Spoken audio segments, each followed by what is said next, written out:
Welcome to My Life Chassidus Applied, episode 188. This program is dedicated in loving memory of Tzvi Hirsch Gansberg's Yortzeit today, the 23rd of Cheshvan, passed away in Tov Shin Samach Zayin. And also in loving memory of Yeshua Rafal Halevi Polonsky, just tragically passed away just a few days ago in Chav Cheshvan this year. I will be speaking about that shortly. May the words of Torah and Chassidus that we share here and we exchange serve them both great merit in reaching their greatest spiritual heights, but above all, in giving power to their families and strength to deal with all the challenges down below. We always begin with something timely, meaning the time in which we are in now. We're in Parsha Teldus. And also, next Shabbos will be Shabbos Mevorchim Kislev. Actually, Rosh Chodesh is Sunday, so it's Mocha Chodesh, literally the day after Shabbos. For Chassidim Bechlal, and specifically Chassidei Chabad, this year is 40 years from the events that happened in Tov Shin Lamed Ches. That would be exactly 40 years ago, Shmini Atzeres, by the fifth HaKofen night, when the Rebbe suffered a heart attack, and then the miraculous recovery, and not just recovery, but coming back stronger than ever. So we'll be talking about that as well. But I'll start with the Parsha, because the Parsha is with Melep Tzeit, and we'll talk about it specifically regarding this year, and always, of course, with the emphasis of applying it to our personal lives. Torah Meloshen Hera, the Torah comes from the word directive, a directive, Hera, B'chaim, a directive in our lives, personally applying anything we learn to our personal, emotional, psychological issues and challenges, both individually, collectively, family, as well as in our Vedas Hashem, in how we serve God to the best and to the fullest.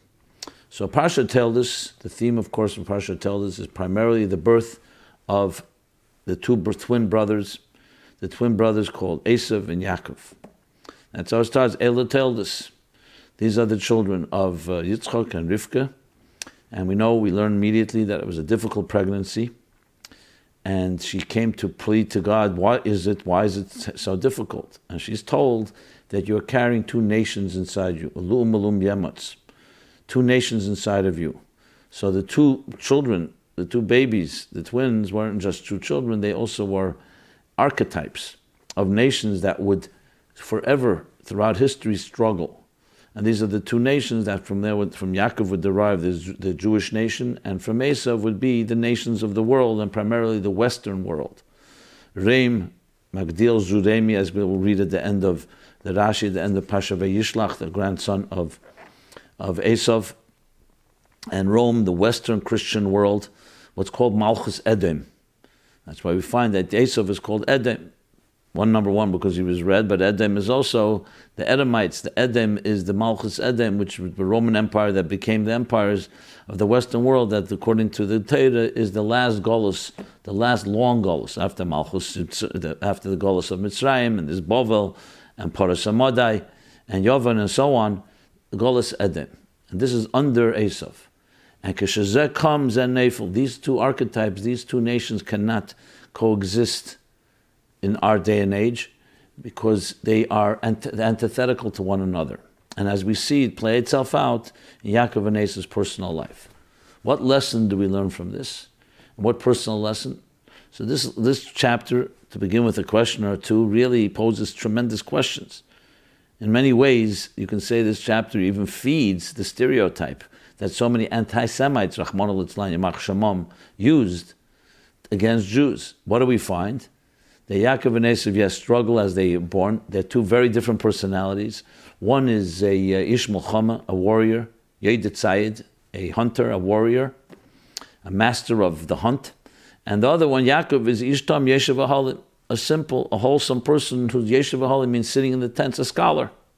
The simplest interpretation. Very antithetical personalities, and yet they're twins. And we learn twice, and we read twice in this chapter where Yaakov deceives Esav.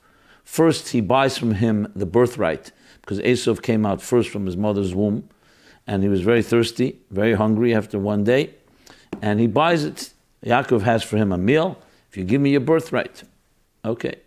Then comes the second story, where Rivka, together with Yaakov, in collusion, to fool Yitzchak when he wants to bless his oldest son. So when Esau goes out to the field to prepare food for his father, meanwhile, Rivka gets Yaakov to dress up in the garments of Esau and basically steal the blessings from Yitzchak. Both these episodes seem so strange and so antithetical to the whole idea of a ish tom yeshiv aholim, a wholesome person.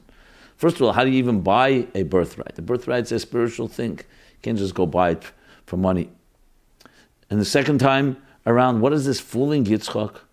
And the whole thing based on Ramoy is based on literally lying. So people can argue, look, this is your forefather. How does the whole Jewish nation begin? Through a lie. Blessings that come to fooling their father. So the chapter begs explanation. And though many commentaries talk about it one way or another, the truth is, without Chassidus, you really can't fully understand it. Of course, you can force the issue and trying to find all kinds of explanations. But what is really the story behind the story? So Chassidus says, exactly going back to that verse, this wasn't just two regular people. Yaakov and Esav represent two archetypes, two ways of living. And from a point of view of the spiritual, essentially, Yaakov and Esav are the two forces within each one of us. We have two voices. One is the hunter and the warrior, the nefesh habamis, the animal soul. It's also created by God, and it also has a purpose. And we need it. And then there's the nefesh halikis, the ishtam yeshiv halim, is the divine voice. And these two voices are equal, as it says in Tanya, they're both zelu umazeh, both given equal faculties, 10 faculties each, so it should be a fair battle. And who's first? It says, Agdam et Tainisa, that the nefesh habamis enters first in the human being, in order to give it a fighting chance. But this is a perpetual struggle for the regular person, the Beinani, Midas Kol Adam. And the struggle goes on, it could be a whole entire lifetime. What is the purpose of the struggle? To bring out the dominance of the nefesh halikis of the nefesh habam, not to destroy the animal soul, to harness it. So indeed, that's what Yaakov does. He's kind of coming to take and steal the blessings. The animal soul does not have direction. It has power and has great energy. And according to Chassidus, has a root and a source. It says, in Toyu, higher than Tikkun. Very powerful. Esau was a more powerful force, but it needs direction. The neshama, the nefesh halikis, gives it direction. So it wasn't meant to take away the blessings, the birthright and the blessings from Esau. It's meant to take it and harness it in the right direction that Esau could not harness. Yitzchak thought that Esau was already like La'asad Love, when the energy can be directed in the right place. His mistake was that Esau was not ready. So what does the soul do? The soul harnesses the body's power toward the right direction. Famous analogy of the Baal Shem Tov really captures it so well when he explains what Chassidim said. L'chaim, you could also explain it regarding why the holidays in Shabbosim are connected to food and drink. The famous mashal of a king who sends his child away from the palace because he wants him to earn his way. In the palace, he's spoiled. So what does he do? He sends him to a distant land where no one recognizes him. It's a very painful, separation. And the king says to the son, remember, I will remind you, remember who you are, and I will remind you, I will send you letters several times a year to remind you you're my son being groomed to be the great leader, and you'll learn the sensitivity, and you'll learn the ways of the world so you can actually be a very noble and righteous leader. And true to the promise, the son does forget after a while, starts living in a place where it's completely, no one knows who he is, has to earn his own way, but he gets letters from his father. When the letter comes from the father, he wants to celebrate. I'm telling it briefly. But what is he going to do? Tell the townspeople that he is the king's son, he's going to be their leader? They'd either think he's insane, or they'd be offended, they can even hurt him. He comes up with a brilliant idea. Let's throw a party. What kind of party? Free drinks, free food, free cocktails. Everyone can come to the party. The whole city comes to the party. They celebrate because they think they're getting a free meal. And he, meanwhile, is celebrating with them, but he knows the celebration is because he received a letter from his father. Says the Baal Shem Tov, what's the nimshal, what's the moral of the story? That each neshama was in a palace in heaven. God says, I want you to earn your way, not to be living in the comfortable setting, in the comfortable environment of spirituality. You go into a difficult, hostile world. Al korcha chatachai, you have to go down, as difficult as it is. I'm also in pain. But you will become great there, and you will earn your way. And in this world, you forget, like the Gemara says, the Malach comes and makes us forget the entire Torah that we learned in our mother's womb. And we forget, and we start getting accustomed and assimilating to the ways of the world. But then we receive a letter several times a year. Either Shalosh Regom, the Yom Tevim, every Shabbos, every special moment. And the letter is a letter to the soul to remind, why did you go there to this world? To refine it, not to forget, not to become absorbed, not to become assimilated in the ways of the world. And the Neshama wants to celebrate, but there's a small problem. The Neshama is not alone. It's manifest inside of a twin, that it has a body and an animal soul that has other interests, not interested in celebrating spiritual revelation. So the Hashem says, you know what you do? Come Shabbos Yom Tov, feed the body, give it a good meal, make it even a mitzvah to make it a meal, rest, do whatever it takes. The body is celebrating because it feels it's getting a good, nice meal. A lot of festivity, celebration. And meanwhile, the Neshama is celebrating because today, Shabbos or Yom Tov is a special Ruchnis Dikadei with special energy, special power, connecting the child to its king, to God, the Neshama to its source, and giving it, empowering to fulfill its purpose in this world. It's unbelievable moshel. If you think of Yaakov is that Nefesh Elokis, but it has to work side by side with Yesov, the Nefesh Abamis, and that's exactly what he does. He gives food to the Nefesh Abamis, feeds it. Rav Tfuz B'Keich Sher, it has great power, and he's able to harness that. So not only does he keep the body and the animal soul happy and not distracting, but it actually harnesses its great power. And that's why when you read the end of the story, 2 chapters from now, in Vayishlach, what do you read? You read how Yaakov and Esav reconcile. Either completely, not completely, but bottom line, they reconcile. And then when Esav says, come live side by side with me, Yaakov says, we're not ready yet. But Rashi explained, when Mashiach comes, we will be ready. When there'll be the full harnessing of body and soul, that there can be two forces that work hand in hand, like twins, in serving God and its purpose. So briefly, it explains the whole story in such a beautiful way, and such a relevant way, because that's the story of our lives. We have to deal with the challenges of life. At the same time, we have to learn to harness it, not to destroy. Oziv tazavime kisira chamer senacha, says the Baal Shem Tov. When you'll see chamer senacha, which literally means a donkey of your enemy, but it means when you'll see the chamer, the chemer of the guf, the Esav inside of you, and you'll think it's your enemy. No, don't ignore it, don't reject it. Oziv tazavime, help it, harness it, educate it, direct and guide it to fulfill the purpose for which it was created. And that's what Yaakov's point was when doing this whole thing, both in the first birthright and the blessings. It's the neshama transforming the body. Now the lessons to us are many, especially in context of Chassidus applied, because we all deal with these challenges. There's no one immune from the challenges of this material world, even on the most minimal level. We have to make a parnasa living. We have to deal with tzar gidul banim, bringing up children. There's many different challenges of health and aging and other issues we all deal with. How do we have to look at it? We have to look at it. That exactly is why you were sent here. To take these challenges, to take these temptations, to take the different seductive forces in material life, materialism, and not ignore it, and not reject it, and not live an ascetic life, but learn to harness it. Learn to discipline it. Learn to use it and direct it to where it has to be directed. That's called making a dira b'tachtenim. In the Esavs of the life, to take the hunter and to take the warrior, and not destroy it, but to direct it to be served as a purpose to fight the battle of transforming the world into a garden and to a home for God. Ovadia was a grandson of Edom of Esav. He was a great prophet. So the Gemara says in Sanhedrin, why was he said the greatest prophecy about Mashiach more than Yeshaya and Yecheskel and Yirmiyahu, even though he was a ger? Because Dafke, as Tanya brings from the Gemara, you need something that comes from that world. The axe that knocks down the tree comes from the wood of the tree.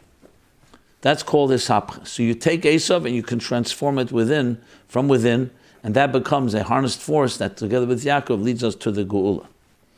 In relation to where we are today, we're now 40 years from Parshat Teldus in Tafshin Lamed Ches. Interestingly, till Parshat Teldus, the Rebbe spoke every Motzei Shabbos after the heart attack. We know from his room. These were all edited. So Teldus was the first Fabring, and the Rebbe, well, Vayera, the Rebbe also didn't Fabring. And Teldus Also done. But Chaisar would be the last one that Rebbe would edit, except Asar B'Tevis as well. All printed in the Hisofis in additions to Likutei Sichos Chelik Chof, volume 20. So, point being is that this was a period in time which was a challenging period, because on one hand, the Rebbe had a heart attack. He was not performing, at least revealed way, the way it was all the time. The Rebbe was in his room. No one had seen the Rebbe for a while, even though they started binyanim ready, but generally it was not the same kvias. Farbrengens were from the room. Yet the Rebbe insisted on editing these Farbrengens, and an output of Chassidus and Torah unprecedented that began then and only accelerated over the years. Took a matzav of Helam, a Esav Dika challenge, and turned it into a positive thing, harnessing it to turn it into a far greater force, which is of course the same kavanah. And what does it produce? Teildus, which is offspring. Teildusein shel tzadikim is maisim tevim. The children, the offspring of righteous people, is the good deeds, is their students. Which is why we today, as students, we remember 40 years later, we can appreciate that which took place 40 years ago. We're going to talk about it more next week on Rosh Chodesh Kislev, which is the day that Rebbe went home, came a Yom Tov B'Chasidim. But the bottom line message is there's no such thing as a negative. There's no such thing as not overcoming a challenge. Every obstacle, every impediment is meant to be overcome and become even greater and stronger through the process. So that's our lesson, as all as Shabbos Mevorchim Kislev. It blesses Kislev, this parsha, which is Rosh Chodesh Kislev, and of course the whole Yom Tov, the whole month of Kislev, which is Chodesh HaGeula, Yutes Kislev, and before that Tes and Yud Kislev, and of course leading into Chanukah, which is the same message, the message of darkness into light. Dark as it was, and that's why we light the candles, Mishatishka Chama, when it gets dark, when the sun sets, to demonstrate the power of light to pierce even the darkest darkness. Which leads me to address something which is, saddens us all, breaks our hearts.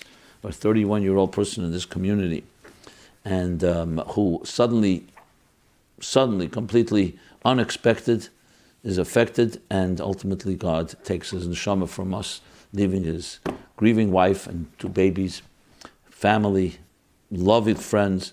And more than that, it became a whole phenomenon, because if you were following the tefillas, the tehillim, the prayers, the optimism, the Kiddush Hashem that you saw in the last 2 weeks, when everybody gathering together, literally tens of thousands of people I hear, all to daven and pray, and people who we would not necessarily expect.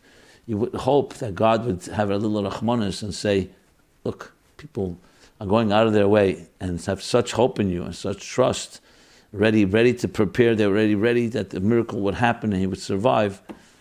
What do we say? The truth is there are no words, but not to speak is even worse. And I see this as a platform Chassidus applied to ignore things like this, especially something that touches so many people, and even those of us that are not personally touched as family members or friends.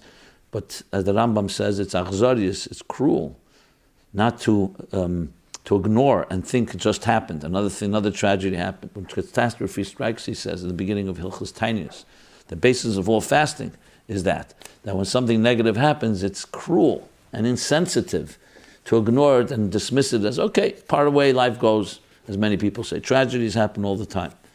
We have to look into our hearts and souls and see how we can improve our ways and make a better world. And this is not only something that happens to you and, God forbid, your family or friends, but to anyone that's aware of this. So I wanted to say a few words about this to all those that are listening, and hopefully the family as well. First of all, our prayers and hearts go out and say, in the traditional prayer where we console people who are grieving, that they should be consoled together with all those that are grieving over destruction of the Tzin Rishalayim, Zion and Yerushalayim, meaning that it's not just your private loss, it's as big as Zion and Yerushalayim itself. Every time a person dies, even, I don't like the word natural causes, but even in old age, and definitely a tragedy where someone's life is cut short, all the promise, all the future, a father taken away from his children. I mean, the heart, it's heart-wrenching to just talk about it.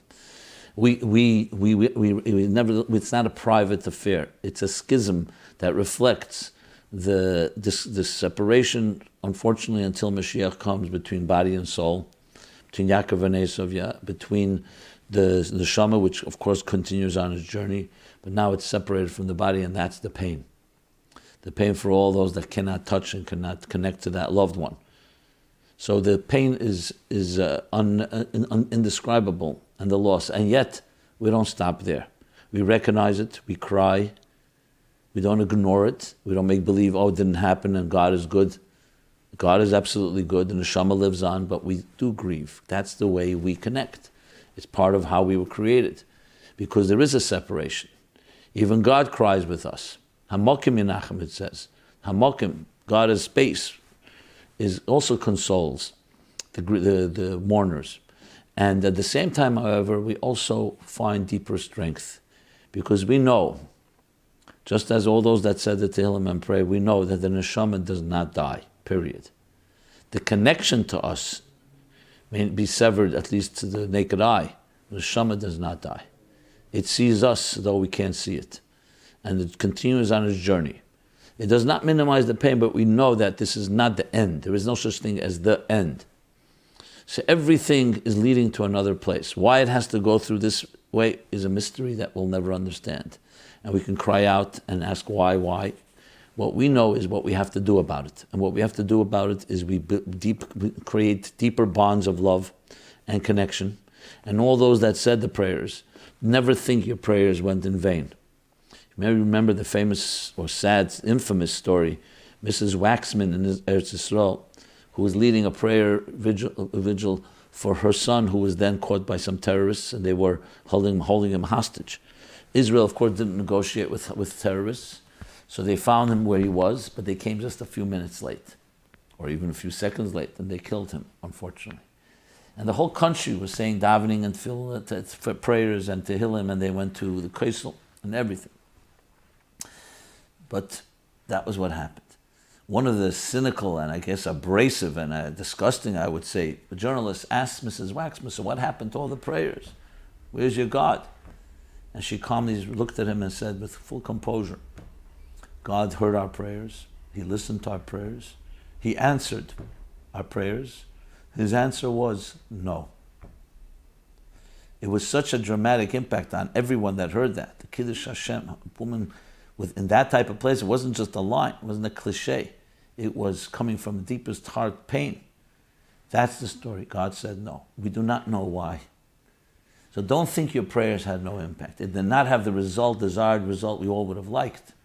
But prayers always have their impact. It may take a little time to appreciate that and know it. People are asking me, what happened to all our tefillahs and prayers? At the end of the day, God runs the world and not us. That's a humble reality that we have to acknowledge, a modest fact. However, prayers always work. We are partners with God. And when the family strengthens and we all commit to greater good and greater light, we come to discover something amazing. And that is that we can suffer, but we don't become sufferers. We're not defined by our grief. We grieve and we cry for the loss, but we're not defined by it. We're defined by being defiant and resilient and growing and building beautiful families and children growing up and doing everything possible to show how much we really can love in even a deeper way than possible. I mean, I know the widow well, and many of the family members. I didn't know the husband so well, but nevertheless, what I hear about him, such a gem, a soul, that does not die. That love that he showed, that he gave to people, continues to live on. But it's our obligation to perpetuate the legacy in every possible way. And these aren't just words. This is how we've done it for thousands of years. This is what happened last week, Parsha, when Sarah passed away. We called Chaya Sarah. She lives on forever. Till this day we talk about her. Why? Because her spirit lives on, and her neshama lives on through her husband Avram, through her son Yitzchak, and through all the trials and tribulations of Golus Sarah Imenu. And the same thing with Rivka, and the same thing with Rachel and Leah. And the same thing with every man and woman who dedicated their lives to beautiful things, lives on and in our hearts and souls. So again, our hearts go out, but we gather more strength from each other and with each other to commit to even greater acts of good, and only be here for each other. We should only have simchas begoli for everybody, b'tev hanira v'hanikla. So when you ask the question, what to do when there are no answers, when tragedy strikes despite all our prayers, that's the answer. I want to add up one thing that I would like to definitely add, and that is that I remember it was Tes Oder, Tov Nun Beis, right after Mrs. Lapine was tragically murdered in the worst possible way by a criminal, an animal in Crown Heights. And the Rebbe spoke one of these difficult sikhs to hear. But when you hear it, it gives you strength.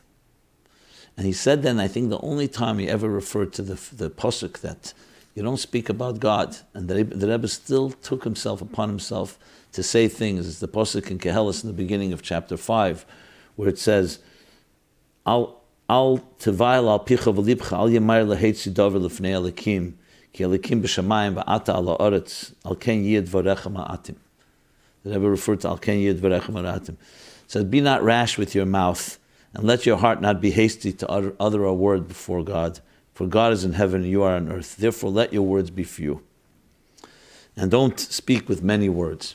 The Rebbe referred to that at the end of the Sikha, and it was chilling to actually hear it, because the Rebbe is saying things that says don't speak, and he was using that. And in a way the Rebbe was showing, I am with you in this tsar. And you could see from that Sikha, the Rebbe is literally, you could see the pain. And just less than 2 in 9, that Tes Oder of Zayin Oder, which would be 18 days afterwards, would be the stroke that the Rebbe had. And we are now in our own Golus, in that Helm V'Hester.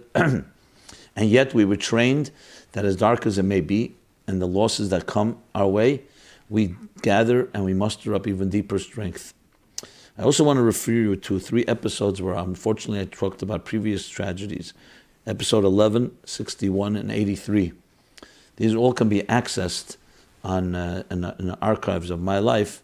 I know it may sound a technical announcement in the middle of such pain, but I think it's a great resource.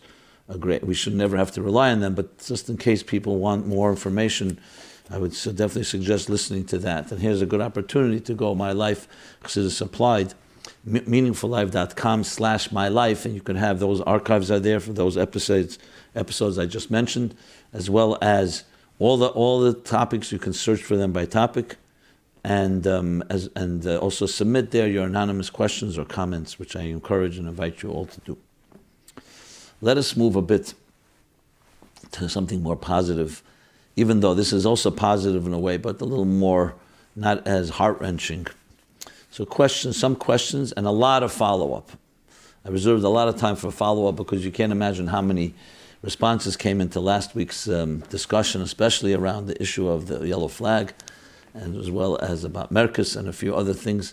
So I'm going to do a little follow-up for the last few episodes, last 4 or 5 episodes, to try to just tie some knots up and point out certain things and read your comments and critique and positive statements as well. But before we do that, let's do a few new questions. And the question number 1 is, do 10 Jewish women have minyan power? It says that a malach cannot survive in a place of 10 Jews together from the Kedusha. This says, actually, the Alter Rebbe says it, that Shemaiti Mirabesai, which is in Ageres HaKedesh, Simach Chav Gimel, he says that a malach in the presence of 10 Jews, even if they don't speak Torah, a malach could not survive of the powerful divine presence. 10 Jewish men for a minyan, 10 Jewish men for a minyan for Shekhinah to be there. Question, what about 10 women? I know women don't make a minyan, but do they have the Kedusha of 10 men? Can't find an answer to this. I know 3 women can make a mezumin for benching, like 3 men can do. So it makes me wonder, what about 10 women learning together as the Rebbe wanted women to for bring together? Excellent question. Based on the Tanya Ageres HaKedesh that I just cited, or that you just cite, but in Simach Chav Gimel, it appears clearly that it would be regarding everyone, because you're talking about a neshama, a nefesh alekis, and a nefesh, a neshama, has the power because of the divine presence of 10 people. It's true halachically, for many reasons, women don't need to make a minyan, and therefore don't have to make a minyan. One of the reasons actually is because the minyan came to be masak and came to repair a negative minyan. 10 scouts, except Kolov, of course, and Yeshua, the 10 scouts that came back with a terrible report about Israel. So a minyan is a way of a tikkun. The women were not involved in that, nor were they involved in many other such sins. But that doesn't mean that there wasn't power to 10 women. It means that it's not regarding prayer, it's not regarding other things. He says that even if they don't medaber divrei Torah, And the Rebbe actually, one of the sikhs, one of the later sikhs, he spoke then with Rab Mordechai Eliyahu, the Rav Roshi, the Sephardic chief rabbi in Israel. So there's a sikh in Tafshin and Beis, it's printed in volume 2 of Sefer HaSikhos Tafshin and Beis. He talks about this at length. And there clearly, he doesn't mention Befedish women, but there clearly it appears, as he explains the idea, that is based on the connection of a neshama to the Eibishter, which is the neshamas that are kodma to Torah. That's why even if they don't speak Torah, the neshama itself has that power. Now, when it says neshamas kodma l'Torah, it doesn't say neshamas of men. That Yisrael, all of machshava, neshamas Yisrael. He says mi kodem lami, and when it says tzavas b'nei Yisrael and daber b'nei Yisrael, the Tanat Ve'el. So from there, clearly, it comes any 10 neshamas. You could even say on that level, it's not even a level of male and female. It's neshamas that have not yet been shaped into a gender, so to speak. So based on that, absolutely. Now, I have not seen it explicit. I wish I could find it explicitly from the Rebbe. If anyone has seen something about this, I would love to hear about it, and I would definitely read it. But that's what that Leitzig Bamir, based on their logic behind it. Now, if it said only if they learn Torah, even there, as you said, the women learn Torah too, and they have a mitzvah to learn Torah. But especially they're saying it's neshamas itself that a malach is supposed to say that 10 Jewish women don't have that power. I don't see any basis logic to say that. And look in the Sikha to Rav Mordechai Eliyahu, that Sikha, there was a Yechidus in the library where the Rebbe spoke, and they discussed this at length. Also, it's about Shechina Shruya, even more than what he speaks there, what the Rabbi Eliyahu, Rav Mordechai Eliyahu brought, that you find that even Betumasam God is there with them in impurity. But the Rebbe explains that's even deeper than that. Because Betumasam, you could be even with Divrei Torah. Here is the Neshama alone that evokes that type of divine presence. And, okay. Fine, that answers that. Next question. Completely, from all, you could say it's off the wall even, but it's a question, and I just wanted to address as many questions as I could. So this question is, my kids want to get a puppy. Hello. We have friends who are not very religious and have dogs and cats, and every time they see their pets, my kids are begging us to get them a puppy. Having a not kosher animal is not an option. Every time I try to explain why it is not good to have a not kosher animal as a pet, the kids get very disappointed. They don't understand how something so cute and fun cannot be good for them spiritually. I don't want them to start hating being religious because they can't have a dog or a cat. Can you please give me an idea who to talk to them? Give me an idea what to say to them, who to talk to them. Thanks. So firstly, let me refer you to episode 129. Where I discussed the whole idea of pets, having a pet, according to Torah. And there's a din of Shulchan Aruch about it, about the different kelev ra, about having a pet, if it's tied up, if it's chained, and so on. So I'm not going to repeat all that said there. There talk about both the halacha of it, is it allowed, and then the question of is it something that's advisable. There can be things that are allowed that the spirit is not. Generally speaking, I'm not going to come out and say that having a pet or a dog or a cat is asur, because you look in the Shulchan Aruch, you look at other sources, and you'll see that there were those that did have it, and it's not prohibited, especially with certain conditions. And again, I refer you to episode 129 for the details. But then there's the spirit of it, especially in light of the Sikha from the Rebbe Chav Cheshbon Tavshim Mem Daled, where he spoke about not even looking at images. Again, we're not talking about going to a zoo or looking at for Torah purposes, to look at images or have toys or dolls or other things in the image of a non-kosher animal, because all the reasons that Rebbe gives, how it has an impact. Everything has an impact on our children. So in that spirit, you could argue that it's not the spirit of it. So that's the fact on the ground. So is it prohibited? No, but it's not in the spirit. The question now is how to convey that. So there's a few things you can say. I mean, our children are different, and you have to find creative ways to say it. First of all, there are some people who have goldfish at home and have a bird, which are kosher animals. So it's not something that is completely, sometimes that's a way to, I'm not saying to placate them, but if it's something that the family feels, it's not, that may be an easier way to do it than rather something that is impure, as you put it. The way to explain it to children is like with anything. What happens if they go to a store and they like a candy? And you say to them this, and they see their friends get that candy, God forbid, because they're not careful, and they can't.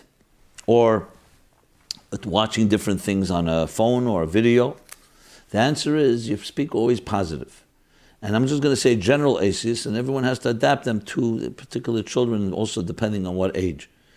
We are blessed with the power to have eyes and ears and nose and taste and touch. And Hashem gave us the ability to choose to bring into our lives kosher things, holy things, sacred things.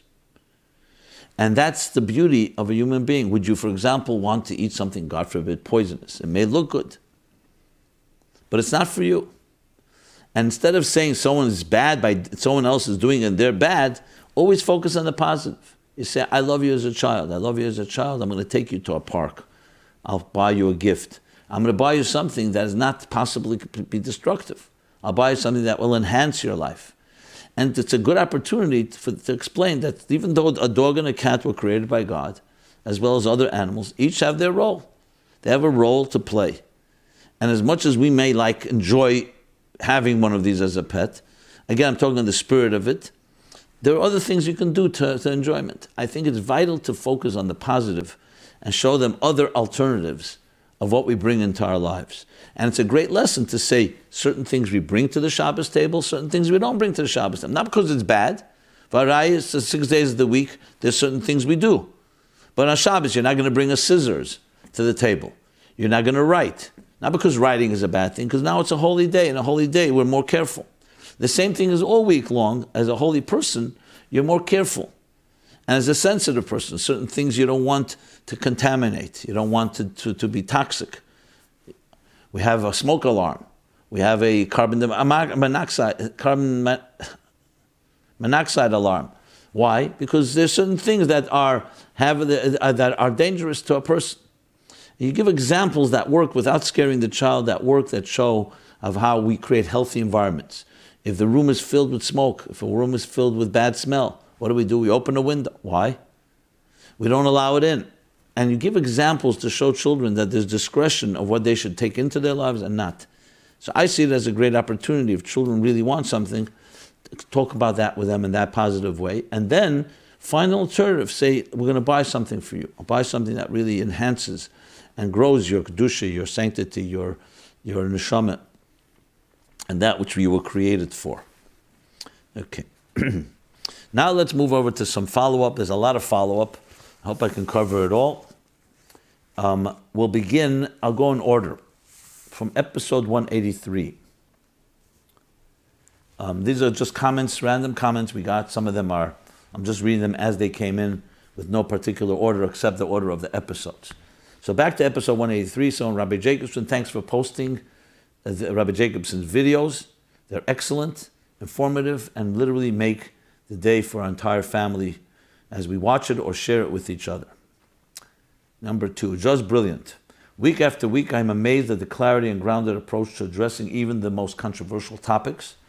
You can sense how the ideas are either straight from the Rebbe or based on the Rebbe's perspective. You have to check out how the Rabbi discusses the role of women on Simchas Torah. What a necessary breath of fresh air. Thank you very much. Number 3, lessons of Simchas Beis HaSheva, beautiful as always, of course. Simchas Beis HaSheva is for everyone, doesn't matter who you are. Shows us the same lesson of that of Simchas Torah. Every type of Jew dancing on Simchas Torah, the beauty of being a Jew, thank God.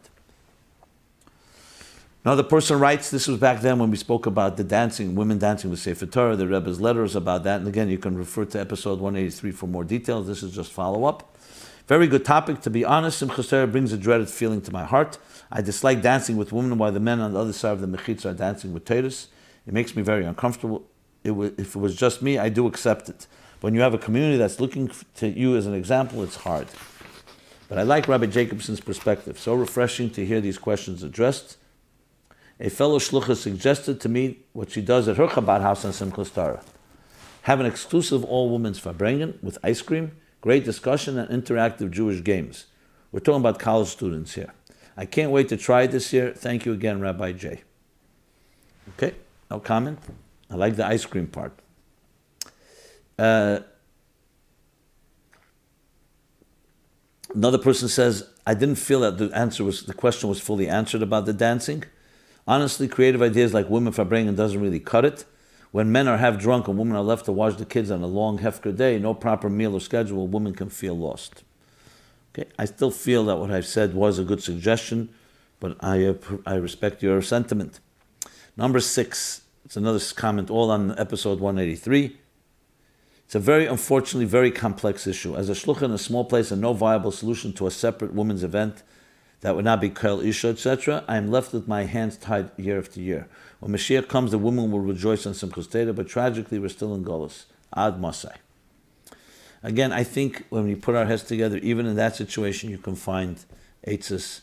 There's no question you could always find eitzes. We don't have to follow simply the lead, what men are doing. You can find, even if it's 1 woman, 2 women, 3 women. It's not about numbers. Okay. Next follow-up is episode 185. Exceptional on so many levels. Rabbi Simon is a rare, precious gift. I wish I had the discipline to watch you every week. Would you please consider producing an additional sister broadcast? A brief thought, sort of a dach nugget. Dach is Chassidic nugget. Though it is true that we could just watch the first part of your current broadcast, but there's something about people. We won't engage in something if we don't know, we can't and won't finish it. The current broadcast is outstanding, but maybe longer than certain people, perhaps many are going to commit on a weekly basis. I guess that this should be our own problem, but if there are a large number of us, then there's a flock that needs shepherding. Please float the idea, maybe ask the viewers. Whatever you decide, I'd like to thank you here for your devotion to making a critical difference during the current trying times, when so many depend on the chizuk of a poignant, substantive, meaningful, applicable conversation which you provide, to fan the inner coals and fire of our hiskashrus. A heartfelt thank you, Rabbi Simon, wishing you much bracha to your personal well-being and continued success for your incomparable sacred work. No one can do what you do as well as you do. I know that I speak the truth. Okay. Thank you. And I feel honored, and I try my best to live up to what the Rebbe expects of us and to quote the Rebbe as much as possible, either directly or in the spirit. Okay. Now we have a follow-up to last week's episode about Merkus Linyonei Chinuch, which we'll talk about in a moment. You read a letter from someone grieving Merkus, someone who was removed from their position as a shliach. I feel that the letter you read was not fair. I personally know from my own experience that Merkus has guidelines. When a shliach wants to remove another, Merkus requires that be presented in writing and gives the shliach an opportunity to reply or request a din Torah. One question. Another one wrote, you don't fully answer. How do I cope with this? The shliach that said. And how do my children cope with this? What do we tell our children? How do we educate our children that they should become shluchim despite all that we went through? On a similar note, my son tells me he doesn't want to go on shlichus because it's like a desert. You have no friends, you hardly have a minion. What do I answer him? The third person wrote the question, what is the role of Merkus? Okay, very good questions, and I will follow up, and I'm glad that I have the opportunity to do so. There are times I'll read a letter that I don't necessarily agree with the letter, but it's a form here that people can write, and sometimes they write something that's anonymous. For all I know, they're writing something that's fabricated. That's why I respond. As I did there, I thought it was a fair response in the sense, I wrote that. I said, you're writing one position. For all I know, there's another side to the story. There's always another side to the story, actually, and we have to look at it from a Torah point of view. So yes, it is true, someone can then abuse this forum that is, this platform, by writing something just to throw out an accusation. It is a judgment call and have to be determined case by case, but I don't want to apologize if everyone got the impression that just because somebody said that Merkus did or did not do something means that's a fact. Of course it's not a fact. Facts are established on the ground, not facts established by accusations one way or the other. And I'm glad that you cleared that up. It's true. So let me just say, what is the role of Merkus? Merkus Linyonei Chinuch is one of several Mozdis organizations that the Frierdiker Rebbe himself established in the beginning of the 40s when he came to the United States. And we see now documented when the Rebbe came, he appointed him, and this became, as it says in several places, a tnufa chadosh, a new stage in the development and spreading of Mozdis, of Chassidus, and the work of Chabad. The Mozdis were Merkus Linyonei Chinuch. The Rebbe himself, who then was still the Ramash, meaning the Frierdiker Rebbe's second son-in-law, was the head of that. There was Kahos, the publication arm. There was Machne Yisrael, the social service arm.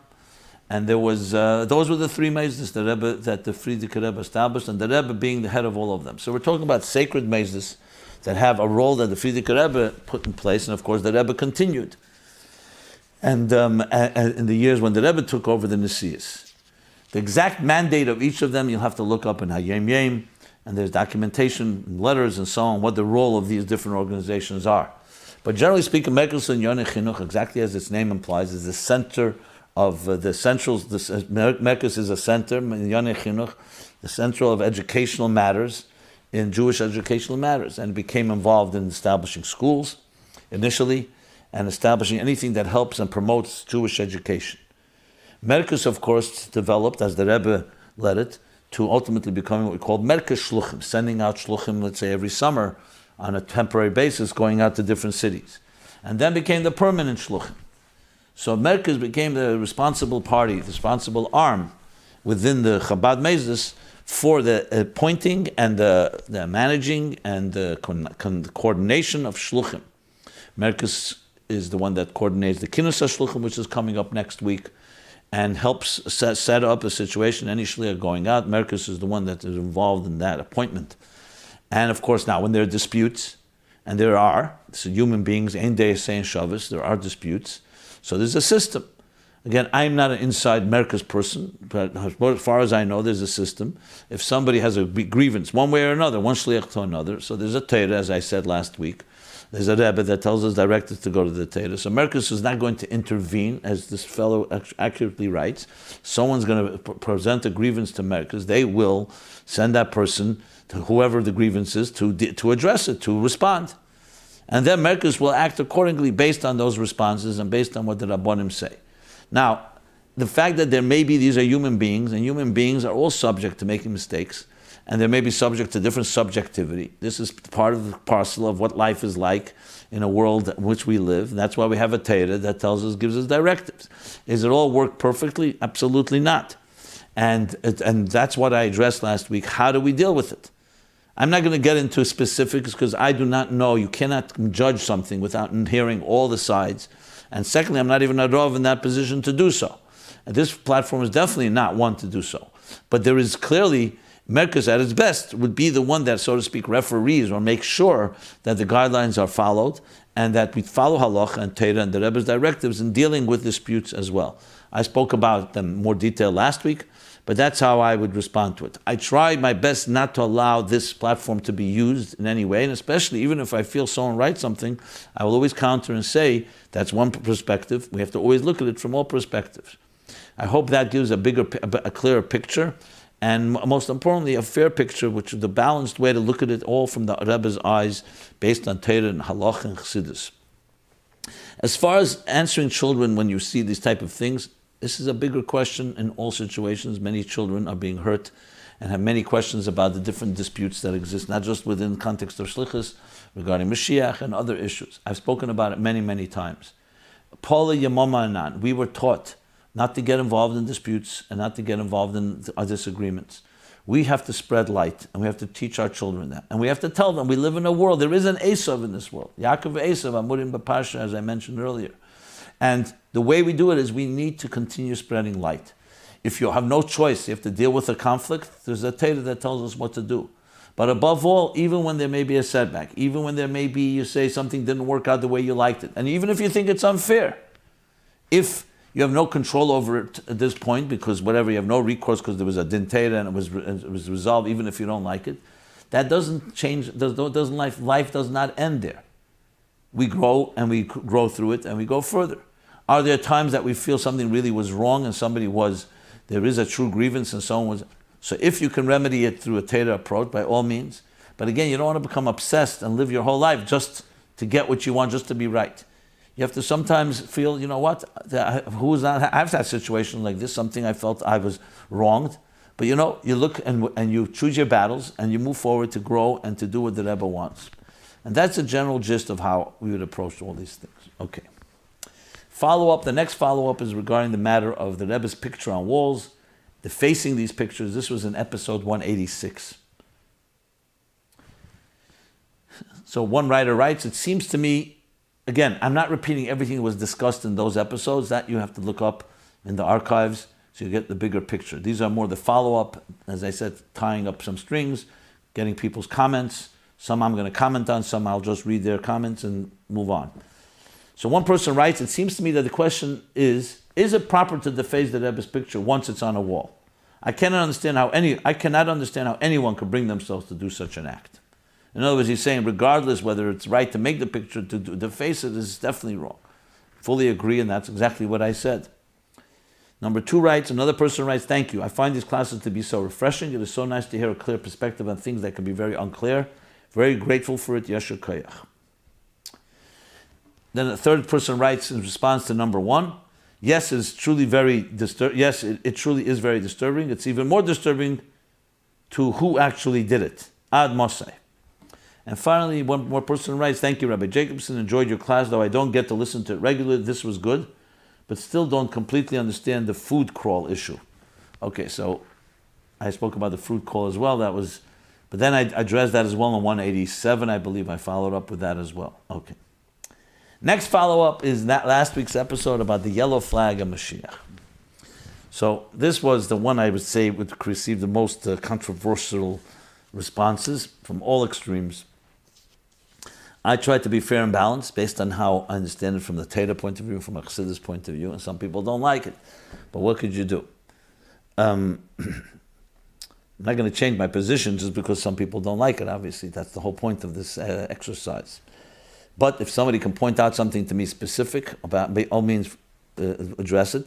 If you have a different position, I will also address it. I'm not looking here to silence anyone. I'm not looking not to allow others to be the other voices to be heard, even if they're not the ones even if it's not my opinion. So one person writes the following: really, cannot going to the oil be equally compared to the foundation that anyone who knows anything about what Chassidus teaches about Mashiach, knows that the Rebbe is Mashiach? So I don't remember who made such a comparison or equation, but again, these things are very fraught. I'm responding with emotional energy, and sometimes you hear something and you hear what you want to hear. I would suggest listen again to what I said. I spoke about that the question, someone had said that the yellow flags all represent people who say that the Rebbe is Mashiach and you can't go to the oil and so on.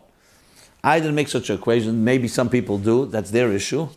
I spoke about going to the oil is definitely not just legitimate. I'm not here to tell people what to do, what not to do, but to say now to go to the oil, I never heard such a thing. I don't see any basis for that in Torah and Chassidus. It's if anybody has some of their own distorted philosophies, it's their problem. As far as the flag, as far as the Rebbe being Mashiach, we spoke about this as well.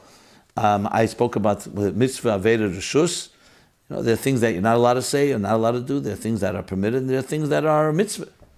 I already elaborated on that, so I have nothing more to add on that. Another person writes,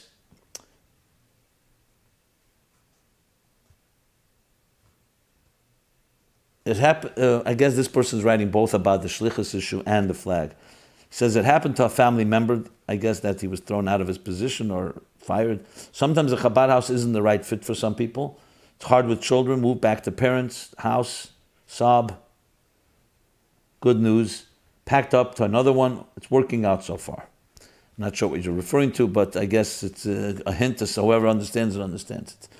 And then he writes, I prefer mauve over yellow flag. Okay, I don't know if this is a joke or what. But bottom line is, I'm reading it exactly as it was written. Okay, now we have a comment with a name. Famous Rebbetzin Miriam Swerdlov. I'll mention it because she wrote her name. I'm in awe of the amount of knowledge, recollection, amkus, and clarity.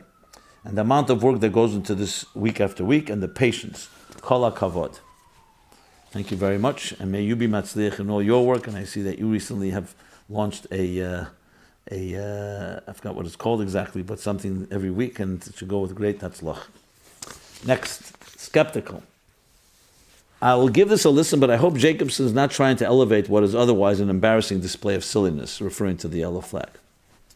True impartiality, another person writes. Dear Rabbi, with regards to the comments on the Mashiach flag, in the intro you began with an impartial approach, but you ended up siding with a view against the flag.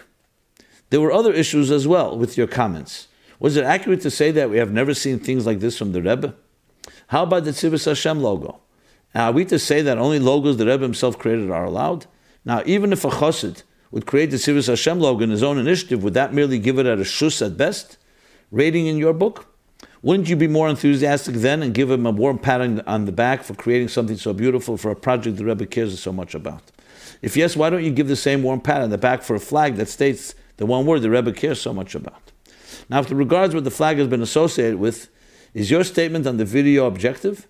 Do even 10% of people waving the flag have a history of being in your face? We've got the right answers, not you attitude? Why don't you just say that the parent should ask their child what it means to them? What does it express for them? And then you may say the same thing to the audience. If it means to you as in your face approach, drop it. But if it means to you a passionate declaration of longing for and greeting Mashiach, adopt it. Should I comment? Yeah, I'll just say briefly, look, you're entitled to what you have to say. I stand by everything I said without any change at all. On the contrary, this just confirms it. Generally, when you go into the area of Rishus, we're not talking about Tzivus Hashem, we're not talking about things that are innocuous and don't have any consequences. Of course, companies have logos, and it happens to be a big factor that the Rebbe himself establishes a logo, like Kohos logo or other things like that. It's number one. Number two, when you get into an area that becomes controversial and misunderstood and actually misinterpreted, and for some people they see it as an embarrassment, as you'll see in a moment, some people tell me the yellow flag is Achil Hashem and absolutely awesome, prohibited, not Rishus. So just like you're saying this, there are people who have the exact opposite. Reminds me, my father once told me that the Rebbe said, he told the Rebbe that some people say the Allgemeiner is not religious enough. The Allgemeiner Journal, the newspaper. The Rebbe said, Mistam with a smile, Mistam da for Zongas Itzufrum. And there's some people who say it's too religious. You can't win in this thing. That's why we have to go with the Torah approach. I stand by the fact that it's Rishus, and yes, and it has been associated with things, and for some people it is an embarrassment. Whether they're right or not, maybe it can be discussed, but I will not change that position just because a person has their own personal feelings. Things need sources. When you're in sources, you're standing on an eisen brick. You have sources from the Rebbe, you're standing on an iron bridge, a strong foundation. As soon as you go away from that, you open yourself up to misinterpretation, hergeshim. They may be good, well intended, but have wrong results. It's not that simple. The Rebbe said, Eris and Teyu and Kelim de Tikkun. Let's not forget that expression. Eris and Teyu and Kelim de Tikkun means, yes, it's powerful, intense energies, but in Kelim de Tikkun. Who decides Kelim de Tikkun? People from the world of Tikkun, not people from the world of Teyu, as the Rebbe once responded to someone. So it has to be done in the proper way, and results are a big thing. The fact there is a disagreement, and more than a disagreement, very passionate. Why are we not looking at that? Maybe there's a lesson in that. Okay, another person writes, breath of fresh air. Great, we still have some sane mashpiyim around. Thank you. Another person writes, this is Rabbi Tuvia Bolton from Israel. I feel his answer, meaning my answer, about wearing the flag was proper and positive. Re-advertising the Rebbe's Mashiach, we must be very careful to do it in the way the Rebbe wants, namely that accepts everyone and has no hint of unwillingness to hear other opinions, also known as fanaticism. Elter Chosid, another person writes, question, would Rab Mendel Futterfass wave a yellow flag to show he believes the Rebbe is Mashiach? Our age needs Elter Chassidim and back to basic Chabad Mont Pnimius. And I refer you to Sikha Chav Chezron Tavshin Memdal, where the Rebbe speaks about it very passionately. It's not even about whether saying Yechi or flags are right. It's unfortunately our age is more like, forget about Pnimius, let's just argue about it and make more public displays. That is Chassidus, Rahman al-Islam. Another person writes, yes, it is in the area of Rishus. And with all due respect, do we really know if Rab Futterfass would wave a yellow flag? There's no contradiction between being a Pnimi and being a proud Mishachist. We're not talking about anyone who may be out of line. Next. Would Rab Reuven Dunnol of Hashalom qualify as an Elter Chassid in your book? I think in the books of many Chassidim he would. A Chassid who had an open invitation to the Rebbe's room anytime, and who the Rebbe treated like a son. Who was Mekad of thousands, if not tens of thousands of Chassidim to the Rebbe. He wore a Mashiach flag. Google his name in Hebrew, Reuven Dunnol, you'll see pictures of him with a Mashiach pin on his hat. He was good friends with Rab Mendel Futterfass. Rab Mendel also strongly emphasized the belief by the Rebbe being Mashiach, also after Gimel Tammuz. Chabad is about Pnimius, so why don't we just be exactly like Deir Hashishi, the 6th generation? Why do we have Lag B'Omer parades with floats and mitzvah tanks? Is this the same as the nostalgic paintings of a Chassid in Lubavitch? Yes, Chabad demands Pnimius, But especially in our generation, it also demands hafotza. And hafotza is done with all the shtus to kedusha, and all the marketing gimmicks, parades, floats, flags that promote and increase awareness of Judaism b'chlal and Mashiach b'frat. Another person writes, every Chabad Chassid is a Mashiachist, every Yid is a Mashiachist, every Yid must believe in Mashiach. The question if waving a flag brings people closer to the idea and makes us come. The question is, if waving a flag brings people closer to the idea and make us coming closer. And if there is halacha to believe a certain person is Mashiach, and if everyone believes it is him, or if you need to believe he's from Beis David and will come today. What is halacha and what is hergish? Also, I think Israeli society might be more acceptable to yellow flags than American, hence Rabbi Dunin. The idea of either chassid is that hafotza does not mean in your face. It means ba'efan hamiskabel, as the Rebbe said, and of course it means for most to learn about Mashiach first and foremost, v'yesh lahayrich. And Elter Chassid gives the guidance, but of course Rav Mendel believed the Rebbe is Mashiach, so does every chassid. But just think, kids brought up only with flags and pins, what are they getting by pnimius? Also, I think the yellow flags and pins are many times for the person wearing it to show he's a believer. He's showing off which party he belongs to, and nothing to do with teaching others or bringing Mashiach. It's more like a political statement today. Kol tuv. Thanks for all the amazing classes, another person writes. You spoke last week about the yellow flags. I heard once a statement that the far left wing are already crossing to be a right wing. I didn't understand that other point, but the above example gave me the understanding the rabbi wants us to bring Mashiach. Here we can see that if we go to left, we miss the point and we're doing the opposite. Okay, well, and then finally, someone says, well, Rishus, exact opposite. How could you say it's permissible? Creates an unprecedented Chil Hashem, disgracing the Rebbe, disgracing Chassidus, disgracing Mashiach, and it's just completely nothing to do with, doesn't have any positive effect on anybody. And even though, yes, in concept it may be permissible, but the way it's been used is only the negative. Okay, this just goes to show you why I pointed out last week exactly as I did. You could be arguments here, arguments there.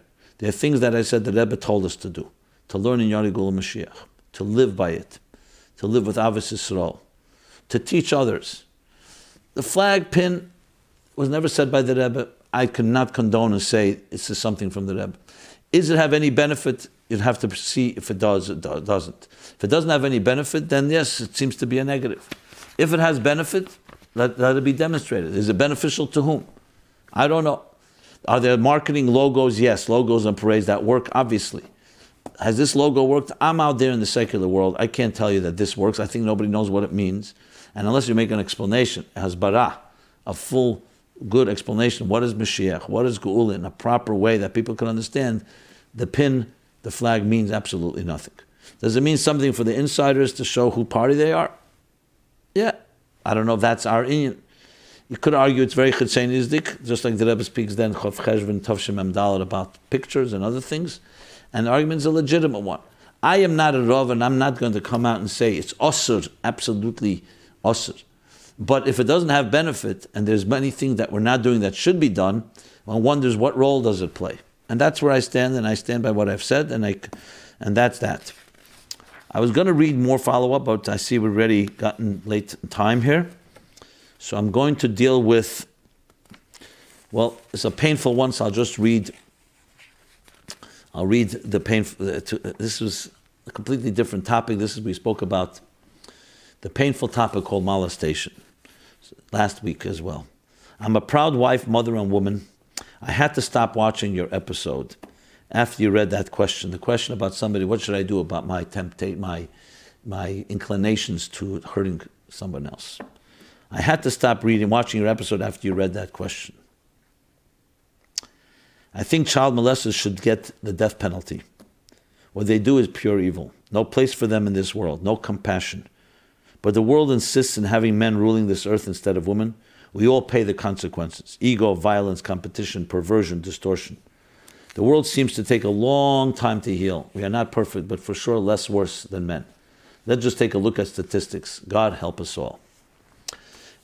Yeah, my heart goes out to you, and I was not happy reading it last week, to be very honest, but I felt I had to read it because people do watch this, and some people have to be told what to do in this regard, and it's just too much of a tragic part of our lives and to ignore it. But I fully understand where you're coming from. I will say, on a good note, The Rebbe said Mashiach and Geula is right at the threshold. And then women will rise, and it will be Nekeva to save of Gover, feminine energy, which is ultimately the most spiritual and most powerful divine energy in the world. Yes, it's true, men can create more problems than women. It says that in Medrashim and so on. So let's not give up hope. Let us women should use their feminine energy, their emunah, and help lead the way to the Geula. Another comment on this regard, I will leave for next week, because it's a bigger topic. So let's go to the Chassidus question, which is, in a Maimer in Torah Eir, I'll make a hefsek ben parsha la parsha. Let's all take a deep breath after everything I just covered. Pretty emotional and sad and controversial topics. We're going to talk a little Chassidus here on a positive note. Again, I think everything's positive, but some things are more apparent than others. So here's a question someone wrote on Torah Eir, which is the Alter Rebbe's Torah Eir, on Parsha that we just read yesterday, Chayei Sarah. The Maimer Lahavan Inyam Asher Amar Azal Yofer Sha'ah. So in Torah Eir and Chayei Sarah, I'll give you the exact page, 16a, Tazayin Aleph, the Maimer. So the person writes like this: Torah Eir, in the Maimer of this week's, which is yesterday's Parsha, it says that if you contemplate before Shema that the worlds are nullified in their source, you will arouse in your heart a love for God. Can you please teach what exactly is the contemplation the Maimer is saying? Will bring you to love God. My current awareness is that God is master of the world. He created everything and He gave us the Torah. However, to be honest, it arouses some fear or maybe awe, but not love. Thank you. Your lectures are amazing. So look inside, and this is a theme that's not just in this Maimer, but in other Maimarim, yes. On 16b is where he talks about it, and the theme of the Maimer is about how does somebody who lives in this material world come to appreciate the divine godliness. We need levushim, garments. So he says, now we'll understand Ava v'yira, which are called gatfin. They're called knafayim. They're like wings. What do the wings of a bird do? They carry the bird. They're not the bird itself. They carry the bird. Lagbiya, they carry the body of the bird, which in this case is Torah Maisim Tevim. So the body of the bird is Torah Maisim Tevim, like he speaks about in Tanya as well in the later chapters. And Ava and Yira, Ava is the right wing, and Yira is the left wing, called Gatfin. They carry it. She explains. Let's explain Muhusa Ava. What is the personality, the nature of love? She says by Krishma, when we say Shema Yisrael Hashem Elokeinu Hashem Echad, we're pronouncing Himlichu L'mayla Lamata. We're pronouncing that God is one and God runs the world. In Echad, which is Rosh Hashanah, Aleph is Aluf Hashem, the God, the master of the world. Ches is 7 heavens and earth. And Dalet are the 4 directions, east, west, north, and south. That He runs, and the Achdus, the God's, the master, the king of all of that.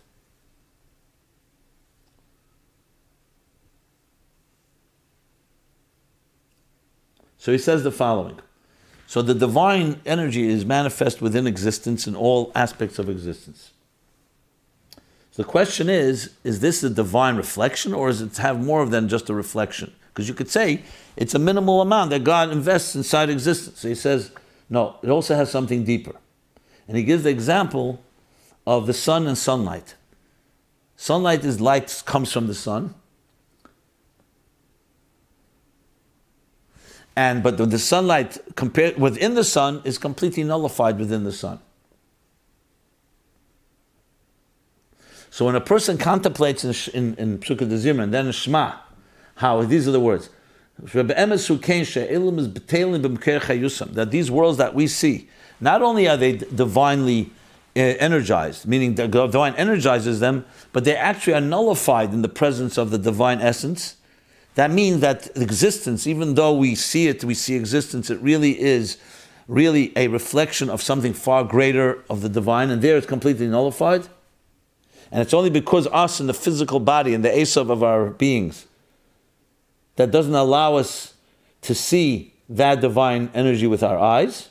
But when a person contemplates that the truth is that really we are part of something higher, as you say to believe, then the heart will be awakened with a chukka, with a yearning to be connected to that source all day and not be separated. And that evokes a deep love. That's what he says here.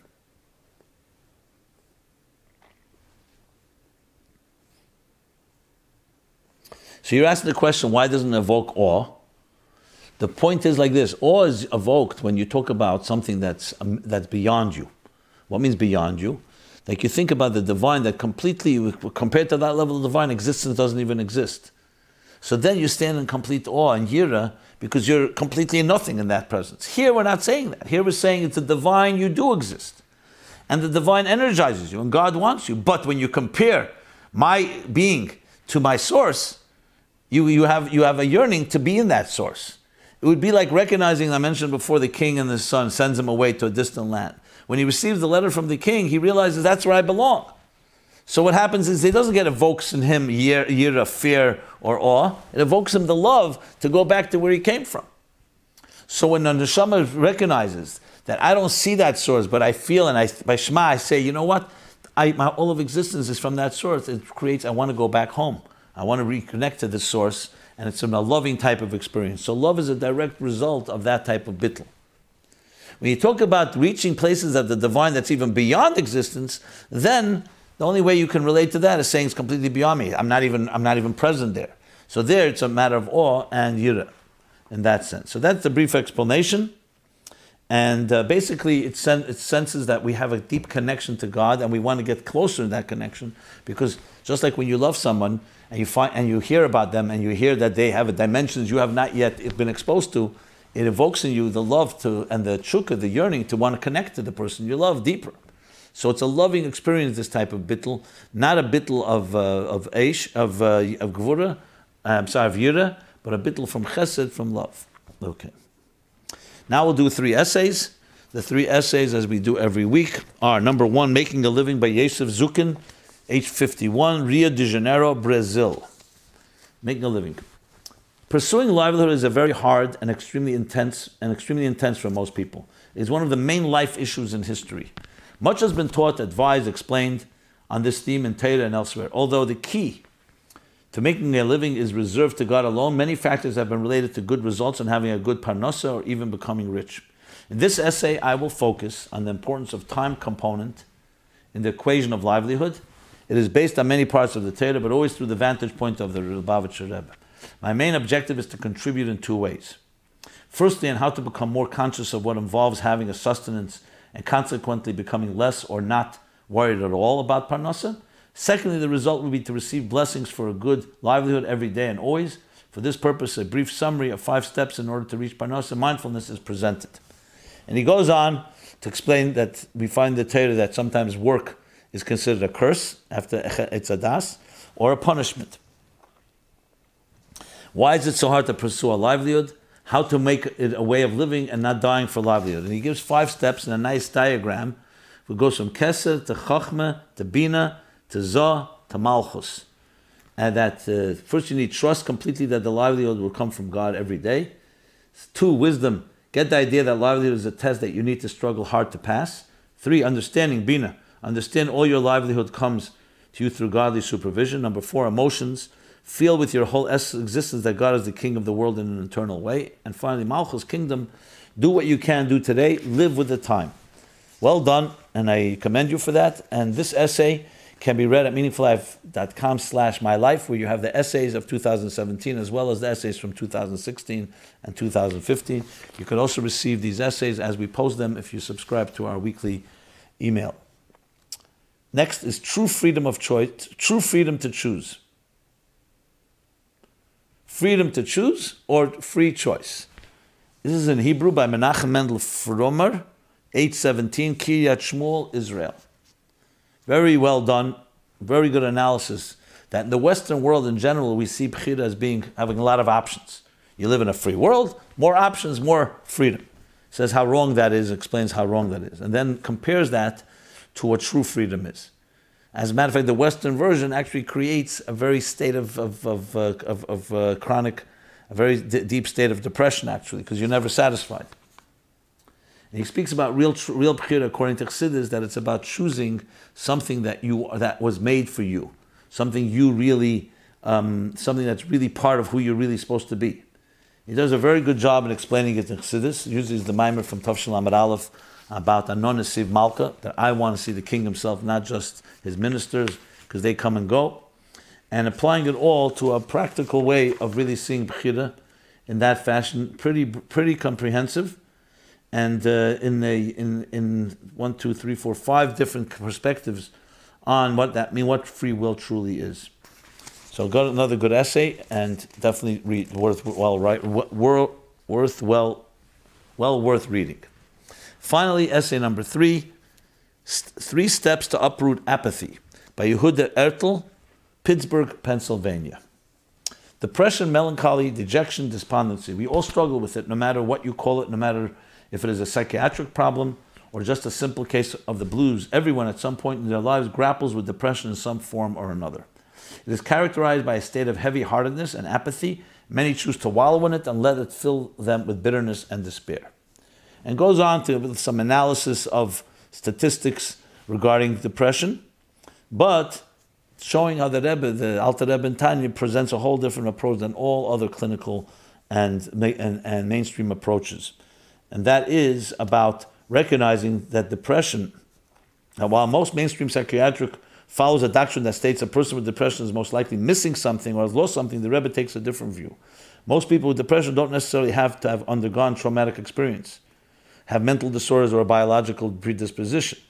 Rather, they simply feel down. And the Rebbe explains that this type of standard depression is the work of the Satan, the angel, the Yetzer Hara, that acts as God's messenger to distract people from their goal. It's a short essay, but nicely put, a topic that we're quite familiar with, but always well worth reading in the words of another person and how they apply it and they personalize it. So with that, we will conclude this week's episode. And I hope it serves the purpose and I did justice to all the topics. I'm sure there's more. And please keep your questions coming and your comments. As you see, I try to cover all angles. meaningfullife.com/mylife. Everyone should have a very blessed week. It should be going from Shabbos Mevarchim Kislev, a very gesunte Chedesh Gula Kislev, and we should already be zeichet to the Gula even before that. And tell this that Yitzchak, where we will have Yitzchak, and Avram held us Yitzchak, that we will finally have the Tzchak of Yitzchak, which is the Tzchak of La'asad Laveh, that will be the Simcha, the great Simcha Selim Al Reshim, with the Gula Amitis Vashlema. We're here every week, 8 to 9 p.m. Sundays, My Life Chassidus Applied. This has been My Life Chassidus Applied, episode 188. Everyone have a blessed week.